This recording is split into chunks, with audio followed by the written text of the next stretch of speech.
तो हेलो दोस्तों, राधे राधे। स्वागत है आपका एक और नए इन्फॉर्मेटिव ब्लॉग में। दोस्तों, कल की वीडियो मैंने अपलोड कर दी है बजट को लेके।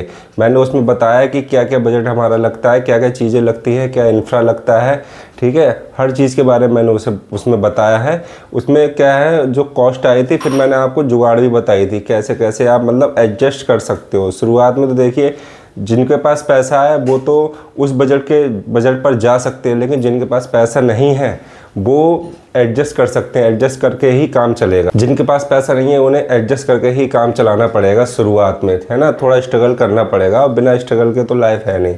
जब तक आपकी लाइफ में स्ट्रगल नहीं है तब तक आप कामयाब नहीं हो सकते, ये मेरा मानना है, क्योंकि मैंने ही बहुत स्ट्रगल किया है, ठीक है। कल के जो हमारे ऑर्डर थे वो कुछ बचे हुए थे, हमने डिस्पैच तो कर दिए थे, लेकिन डिलीवरी बॉय आकर नहीं गया। वो देखिए ये रखे हुए हैं। तो चलिए हम चलते हैं अपने मीशो के पैनल पर, देखते हैं कि आज हमारे कितने ऑर्डर आए हैं टोटल।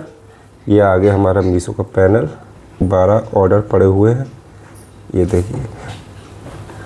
दोस्तों, जो लोग कहते हैं कि हालांकि मैंने बता रखा है, बिलिंग प्रोडक्ट में बता रखा है अपना, उसमें प्रोडक्ट भी रिवील किया है, लेकिन कुछ लोग कहते हैं कि आप प्रोडक्ट बताइए। देखिए, बहुत से लोग क्या करते हैं, अपना पैनल नहीं दिखाते। पैनल दिखाते हैं तो प्रोडक्ट होता है उसे ब्लर कर देते हैं। मैं नहीं करता हूँ ऐसा, ठीक है। मैं जो रियलिटी है वही आपको दिखाता हूँ। तो मैं आपको दिखाता हूँ कि आज के जो ऑर्डर है मैं आपके सामने ही एक्सेप्ट करूँगा।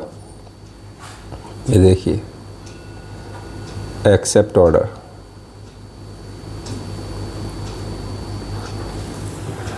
मैं अपने ऑर्डर को आपके सामने ही एक्सेप्ट करके दिखाता हूँ, ठीक है। कोई नहीं दिखाता अपना पैनल, कोई भी नहीं दिखाता भाई। मैं अगर पैनल दिखा रहा हूँ तो मेरे पैनल में आप क्या करोगे? कोई अगर ज़्यादा बड़ा हैकर होगा, हैक कर लेगा, और क्या होगा, दूसरा पैनल बना लेंगे यार, है ना। हम जिनके लिए सिखाने के लिए आए, जिनके लिए कुछ बताने के लिए आए, उन्हें मतलब दिखाएं तो पता तो चले, रियलिटी तो दिखाएं उन्हें। फ़ायदा क्या, केवल हम व्यूज़ के लिए आ जाएं यहाँ पर यूट्यूब पर काम करने के लिए, सिर्फ व्यूज़ के लिए आए, उससे कोई फ़ायदा नहीं होता है। अगर मैं कुछ सिखाने के लिए आपके लिए आया हूँ तो मैं एक सच्ची और अच्छी इन्फॉर्मेशन आपको दूंगा। ये नहीं है कि कुछ भी बता के चले गए, है ना। तो मैं कोशिश वही कर रहा हूँ। आपके कमेंट से मुझे लगता है भी आप सेटिस्फाई भी होते हैं मेरे कमेंट से। बाकी कुछ लोग नेगेटिव कमेंट भी करते हैं, तो उनसे थोड़ा भाई, शुरुआत अभी शुरू किया है तो थोड़ा अच्छा नहीं लगता है। लेकिन होते हैं कुछ लोग ऐसे होते हैं कि भाई जिन्हें नेगेटिव ही दिखाई देता है, उन्हें पॉजिटिव कुछ दिखाई नहीं देगा। अगर मैं 100 चीज़ें आपको अच्छी दिखाऊंगा, उसमें 99 चीज़ अच्छी हुई, एक गलत हो गई, तो लोग उसी को पकड़ लेते हैं, लेकिन उससे कोई फ़र्क नहीं पड़ने वाला है, ठीक है। मैं कंटिन्यू आपको सिखाता रहूँगा। जैसे कि कल मैंने आपको बजट के बारे में सिखाया। आज एक बहुत बड़ी प्रॉब्लम ये भी आती है प्राइजिंग को लेके, कि हम जो प्रोडक्ट अगर लेके आते हैं तो उसकी प्राइजिंग क्या सेट करें, मीशो पर प्राइजिंग क्या सेट करें। तो प्राइजिंग को लेके पूरी कैलकुलेशन मैं आपको दिखाऊंगा। मैंने पूरी कैलकुलेशन एक्सेल पर बना रखी है। उस कैलकुलेशन के थ्रू मैं आपको दिखाऊंगा कि अगर हम कितने का प्रोडक्ट लेके आते हैं तो हमारी उसमें क्या क्या हमारे एक्सपेंसिव आते हैं, तो एक्चुअल जो हमारा सेलिंग प्राइस होगा वो क्या हम रखेंगे, इसके बारे में भी मैं आपको इसी वीडियो में बताऊंगा। तो वीडियो में बने रहिए लास्ट तक। दोस्तों, बहुत से लोग सस्पेंस रखते हैं अपनी वीडियो में, लेकिन मैं सस्पेंस नहीं रखता हूं। मैं आपको क्लियर कट बता देता हूं कि आज की वीडियो में आपको क्या बताने वाला हूं, इसलिए मैं शुरुआत में ही बता देता हूँ। मुझे ये डर नहीं है कि लोग मेरी वीडियो को शुरुआत से छोड़ कर फिर सीधे एंड में चले जाएंगे। हाँ, ये है कि मैं चीज़ों को एंड में दिखाता हूँ, क्योंकि दिन भर में मुझे और भी बहुत से काम रहते हैं। मैं एक जॉब करता हूँ, उसमें मैं अपनी जॉब जो है अपनी ईमानदारी से प्रॉपर 10 से 5 करता हूँ, ठीक है। उसके बाद 10 से 5 मैं ये अपना ब्लॉग शूट करता हूँ, फिर 5 बजे के बाद मैं आकर अपना ब्लॉग शूट करता हूँ, ठीक है। मैं अपना जो भी काम है अपना ईमानदारी से करता हूँ, ठीक है। 100% उसमें देने की कोशिश करता हूँ। अब ये देखिए प्रोसेसिंग में चल रहे हैं, तो मैं इसे रिफ्रेश कर देता हूँ। ये 12 ऑर्डर हमारे एक्सेप्ट हो गए हैं आज के।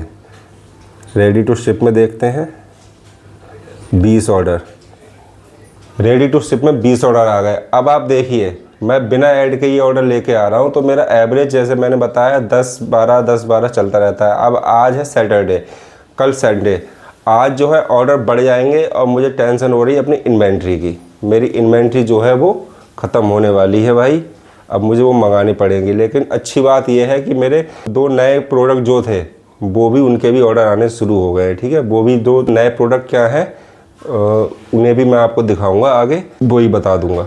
अब कुछ लोग सोच रहे होंगे यार, अभी इसने 12 ऑर्डर दिखाए थे, रेडी टू शिप में 20 दिखा रहे हैं, ऐसा कैसे हो जाता तो यही तो गेम है पूरा। जो लोग वीडियो बनाते हैं, आपको सिखाने को बताते हैं, सिखाते हैं कि ये देखिए मेरे रेडी टू शिप में इतने पड़े हैं, पेंडिंग में इतने पड़े, होल्ड में इतने पड़े हैं, यही पूरा गेम है। वो होता क्या है एक्चुअली, मैं आपको रियलिटी बताऊं, रेडी टू शिप में जो ऑर्डर पड़े हुए होते हैं वो आपके जो एक दिन पहले के डिस्पैच हो गए हैं या डिलीवरी बॉय लेके नहीं गया, वो सब उसमें पड़े होते हैं। जब डिलीवरी बॉय आके आपका पिकअप करके ले जाता है, वो स्कैन कर लेता है, तो वो रेडी टू शिप से हट के शिप्ड का ऑप्शन आता है, शिप्ड में चले जाते हैं। क्योंकि मेरे पहले के 1 2 3 4 5 6 ऑर्डर पहले के हैं जो नहीं हुए हैं, प्लस 3 जो है मेरे लेवल डाउनलोड नहीं हुए थे, वो हैं 12 ये। इस टोटल मिला के आप देख लीजिएगा 20 के आसपास ही बैठेंगे, इसलिए रेडी टू शिप में 20 दिखा रहा है। दोस्तों हम जो है अपने लेवल,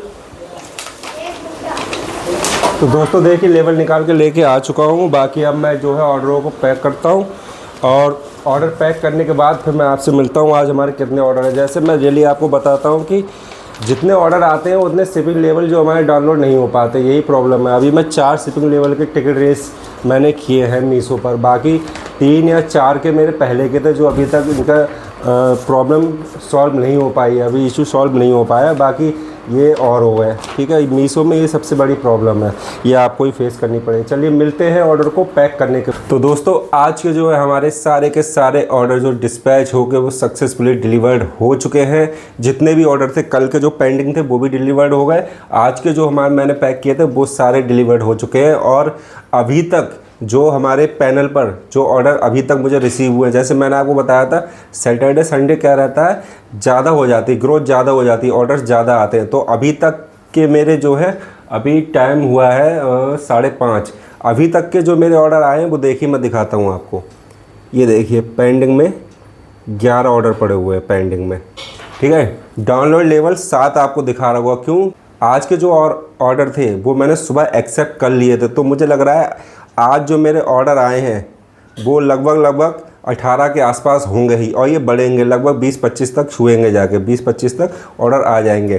दूसरा दोस्तों मैंने आपको बताया था कि मीशो में हमें सेलिंग प्राइस कैसे सेट करना है, कैसे सेलिंग प्राइस रखना है, ऐसे रैंडमली सेलिंग प्राइस को नहीं रखना है। एक प्रॉपर कैलकुलेशन होती है, हमारे खर्चे कैसे निकलते हैं, सब चीज़ों को देखने के बाद ही हमें अपना मीशो का सेलिंग प्राइस रखना होता है। तो चलिए मैं आपको सिखाता हूँ। अब चलते हैं अपने लैपटॉप की स्क्रीन पर और जानते हैं विद कैलकुलेशन पूरा मीशो का सेलिंग प्राइस हमें क्या सेट करना चाहिए। तो दोस्तों हम अपने लैपटॉप की स्क्रीन पर आ गए हैं।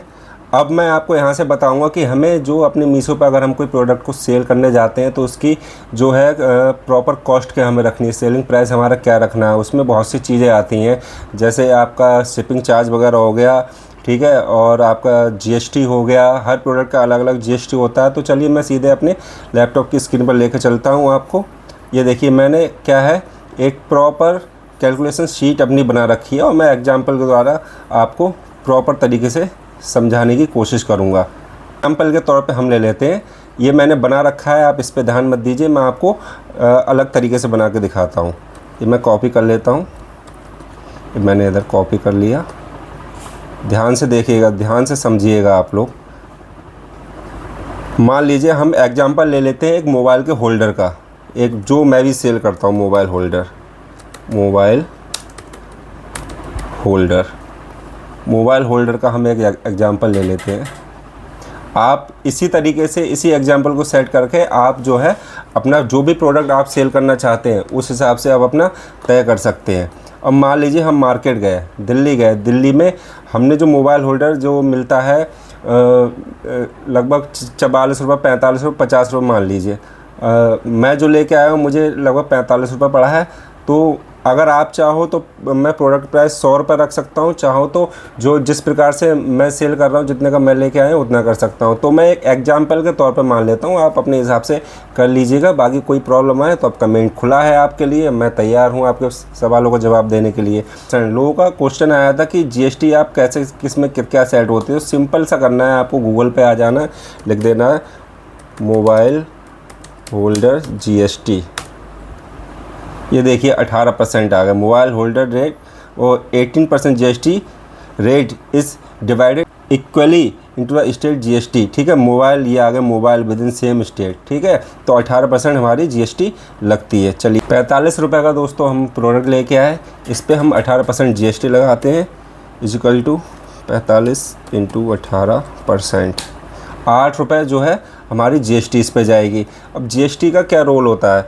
जीएसटी का सिंपल सा रोल होता है, इसमें इनपुट क्रेडिट मिलते हैं आपको। इनपुट क्रेडिट के बारे में आपको बता देता हूँ। मान लीजिए आप जिस भी दुकानदार से होलसेलर से आप प्रोडक्ट लेके आए हो, अगर आप विदाउट जीएसटी उससे विदाउट जीएसटी बिल के आप प्रोडक्ट ऐसे ही उठा के ले आए हो कच्चे बिल पे, तो क्या है, जो भी आपका प्रॉफिट होगा उस प्रोडक्ट पे, जो भी आपका प्रॉफिट होगा, जितनी भी सेल होगी, तो आपके टोटल प्रॉफिट पे जीएसटी लगेगा।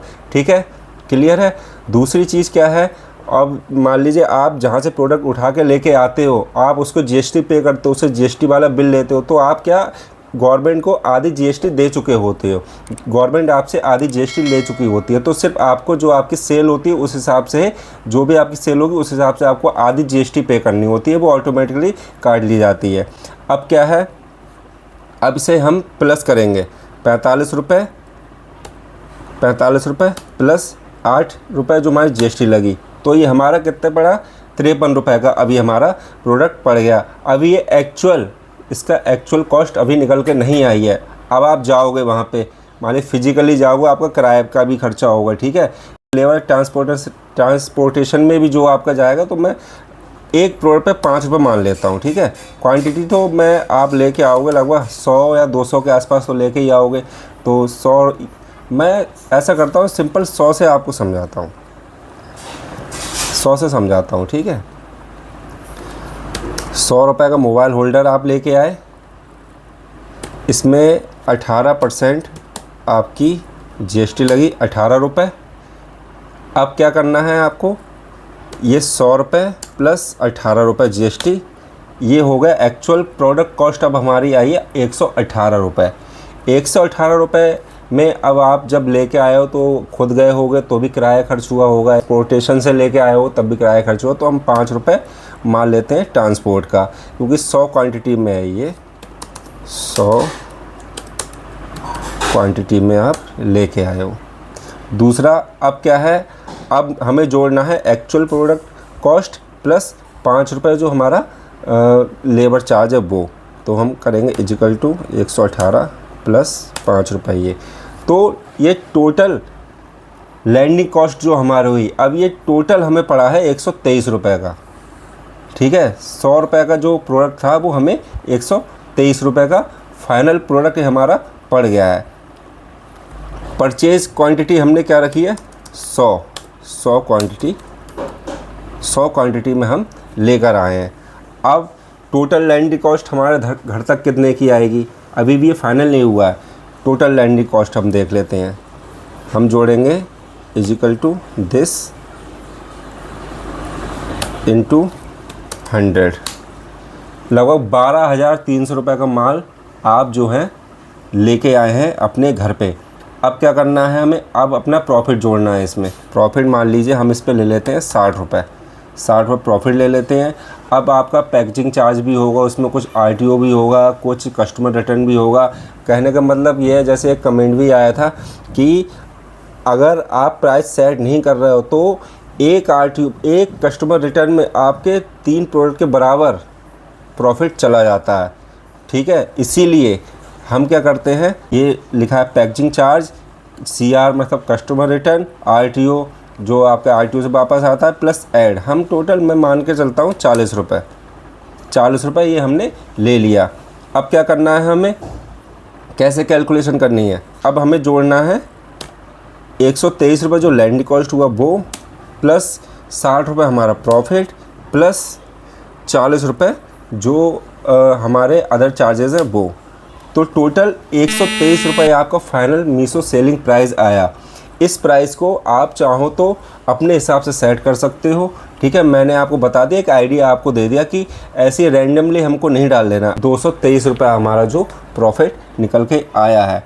अब मैंने ये 40 रुपये क्यों माने, 40 रुपये मैंने इसलिए जोड़े हैं कि मान लीजिए जो रिटर्न का मामला आता है, कस्टमर रिटर्न है, आरटीओ है, इन सब चीज़ों में जो हमारा मतलब नुकसान होता है, उससे क्या है, मान लीजिए 10 रुपये भी अगर मैं 10 रुपये भी कस्टमर रिटर्न के मान लेता हूँ, तो अगर मेरे 10 प्रोडक्ट बिके इंटू 10 बिके इंटू 10, तो 10 लोगों से 100 रुपये मैंने ले लिए। अब एक कस्टमर रिटर्न का मतलब 3 का प्रॉफिट गया। कस्टमर रिटर्न अगर आपका आता है तो लगभग 150 रुपये जाते हैं आपके। तो 150 रुपये में 100 रुपये हमारे पास आ गए, कितने का 50 का नुकसान हुआ। अब 10 तो प्रोडक्ट बिकेंगे नहीं, आपके प्रोडक्ट तो और भी बिकेंगे। तो ये जो है आपका सर्किल चलता रहेगा। कहने मतलब आपको नुकसान नहीं होगा मैं जो कैलकुलेशन करता हूँ। बाकी आप लोग समझदार हैं, आप लोग भी बताइए, अपनी राय दीजिए, कमेंट में बताइए मुझे कैसे क्या लगा आपको, कैलकुलेशन समझ में आई नहीं आई। अगर नहीं आई होगी समझ में, मैं फिर से आपको कैलकुलेट करके दोबारा बताऊंगा। उसके बाद दोस्तों जो आता है वो आता है हमारा प्रॉफिट कैसे कैलकुलेट करते हैं, प्रॉफिट कैसे हमारा निकलेगा। ये तो अभी तक आप उस आगे मत जाइए, अभी आप ये समझिए कि हमें अपना जो है प्रोडक्ट का प्राइस कैसे सेट करना है। उसके बाद मैं आपको प्रॉफिट कैलकुलेशन कैसे करते हैं वो आपको जो अभी नेक्स्ट वीडियो आएगी उसमें मैं आपको प्रॉफिट कैलकुलेशन के बारे में पूरा प्रॉपर तरीके से बताऊंगा। वीडियो में यहाँ तक आने के लिए आपका बहुत बहुत धन्यवाद। अगर आप चैनल पर नए हैं तो चैनल को सब्सक्राइब कीजिए, वीडियो को लाइक एंड शेयर कीजिए और जुड़े रहिए हमारे साथ ई कॉमर्स की इस इंफॉर्मेटिव जर्नी में। Thank you.